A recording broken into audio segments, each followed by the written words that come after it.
Salut tout le monde et bienvenue pour un nouveau récap, cette fois-ci celui de la semaine 7 du LEC. C'était la semaine pour valider sa participation en play-off pour de nombreuses équipes puisque seuls les Fnatic et les Rogues l'avaient fait jusque-là. On attendait donc au tournant G2, Mad Lions ainsi que les Misfits. De l'autre côté du tableau, Schalke risquait d'être définitivement éliminé en cas de mauvaise semaine.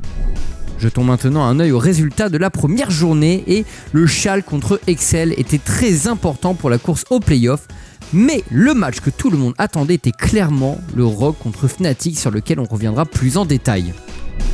Ce match était couperé pour les deux équipes, les Excel restaient sur 4 défaites consécutives et voulaient désespérément se relancer, alors que pour Schalke, une défaite signifiait la fin de tout espoir de play-off et les condamnait donc définitivement. Le pick Jax était du génie pour les Excel, les champions de Schalke ayant tous besoin d'auto-attaque pour briller. C'était difficile de rentabiliser le combo Twisted Fate Camille dans ces conditions et on va voir Schalke l'a payé plus tard. C'était un match avec un faux rythme, Schalke ne parvenant pas à accélérer à cause de ce pick Jax. Ils finissent par se faire outscale par des Excel solides qui remportent le match et brisent leur série de défaites. Schalke est éliminé de la course au play-off. C'était le match de la qualification pour les playoffs pour les Misfits alors que de l'autre côté l'ambiance était très différente puisque les Vitality restaient sur une semaine à 0-2 et peinaient à aller chercher cette place en playoff. Pour ce match très important, Selfmade dans la jungle de Vitality nous sortait sa fameuse Evelynn qui avait sur le papier des moyens de briller dans ce match. Et le match n'était pas évident pour les Misfits mais de grosses erreurs de leader et Selfmade ont permis à VTO de prendre le contrôle de la rencontre sur son Ryze. Misfits s'est parfois fait peur, mais ils ont été plus forts dans les teamfights menés par un VTO des grands jours. Mad contre Astralis était sur le papier déséquilibré, mais les Astralis jouent de façon décomplexée et les Mad de leur côté ne parviennent pas à retrouver le top de leur forme, pas encore du moins. La draft de Astralis était vraiment très spéciale, le Ziggs plus Orianna avec un Trundle jungle nous laissant plutôt sceptiques alors que les Mad alignaient les nouveaux champions très puissants que sont Viego et Gwen. Le match est très chaotique entre les deux équipes à l'image de cette tentative de baron des Mad puni par un White Knight survolté sur son fameux pic Lee.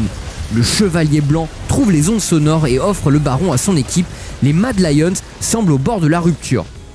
Mais le match tire en longueur et il a fallu toute l'ingéniosité et le brio des Mad Lions en fight pour battre les Astralis. Humanoid a tenté tous les flanks possibles et imaginables pour catch les carries avec son Twisted Fate, Karzi a brillé et les pics Viego et Gwen ont fini par devenir ingérables pour Astralis. C'était le match pour la première place entre Rogue et Fnatic, deux équipes d'ores et déjà qualifiées pour les playoffs mais qui ont bien sûr l'ambition de dominer complètement la ligue. Les Rogues parient sur le combo Camille Twisted Fate et mettent la main sur le Xin Zhao jungle. Côté Fnatic, Illisang a pris énormément de bans et se retrouve par défaut sur une Morgana qui va avoir du mal à s'exprimer comme on va le voir. Le duel entre les deux botlane était très attendu, mais ce sont les Rogues qui s'illustrent rapidement dès le niveau 1, confirmant leur statut de botlane faisant le plus de kills en 2v2. C'est ensuite Inspired qui coupe sa jungle et qui profite de la vision au Corbin pour aller attaquer Bwipo sur son red buff. Fnatic est déjà KO dès les 3 minutes de jeu. Et toujours en early game, une autre situation tourne mal pour Bwipo qui tombe rapidement. Les Fnatic répondent sur Ansama mais sont enfermés dans la jungle et se font outplay par Larsen et Inspired. Cet early game est décidément complètement perdu pour les Fnatic.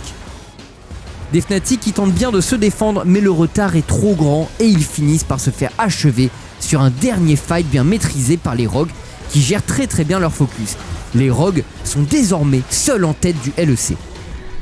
Passons au deuxième jour de compétition avec deux énormes affiches de haut de tableau, Mad contre Rogue et Misfits contre G2.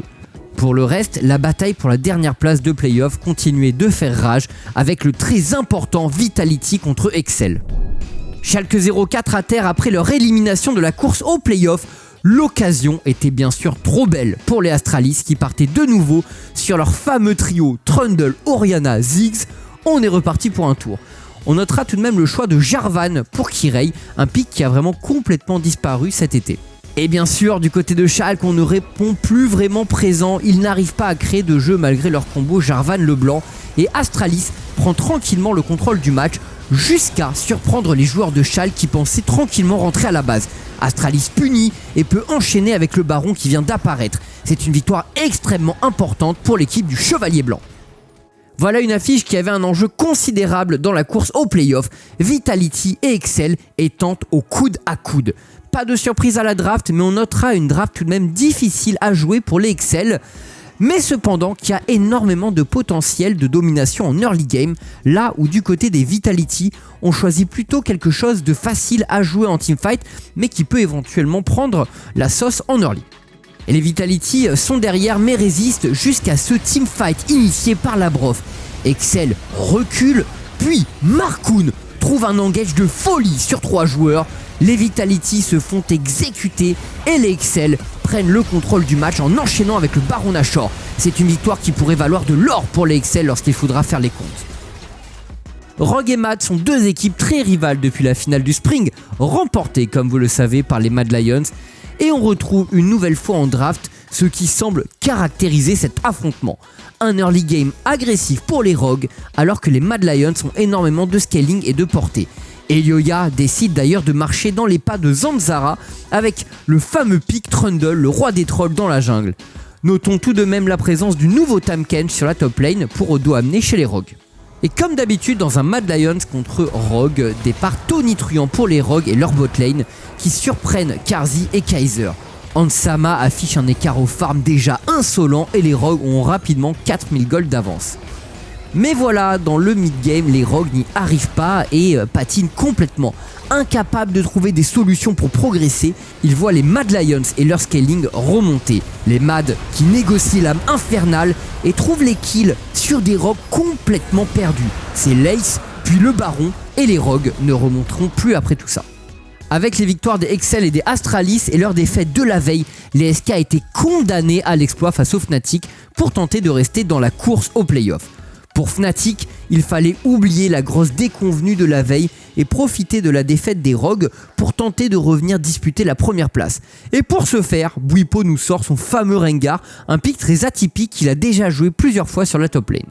Et malgré un early game très dominant, les Fnatic font beaucoup d'erreurs individuelles qui remettent les SK dans le match.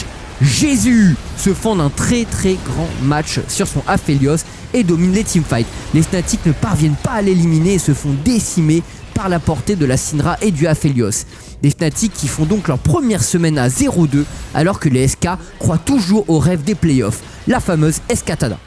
Il fallait une victoire G2 sur les Misfits afin de se qualifier définitivement aux playoffs, alors que pour les Misfits, c'était la bonne occasion de jouer avec moins de pression sur scène face à l'équipe qui a tout gagné ces dernières années. On peut néanmoins sentir le piège à la draft pour les Misfits qui n'ont aucun moyen d'engage face à une composition avec énormément de portée avec Orianna, Tristana et Gangplank.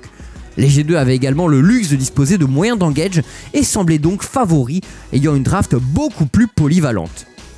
Et on a finalement eu un match avec très peu de kills et qui a été très bien contrôlé par les G2.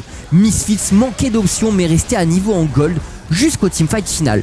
Les Misfits tentent de forcer avec un ulti Aphelios, mais G2 gère avant de contre-attaquer. Mikix et Caps se trouvent parfaitement et la Shockwave gagne le teamfight. Ça devait être un match frustrant pour les Misfits alors que pour les G2, ils réalisent une nouvelle semaine à 2-0.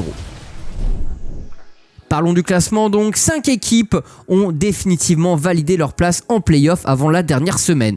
Reste à voir quel sera l'agencement final du top 5 puisqu'on cherche à tout prix à éviter de commencer par le loser bracket des play-offs.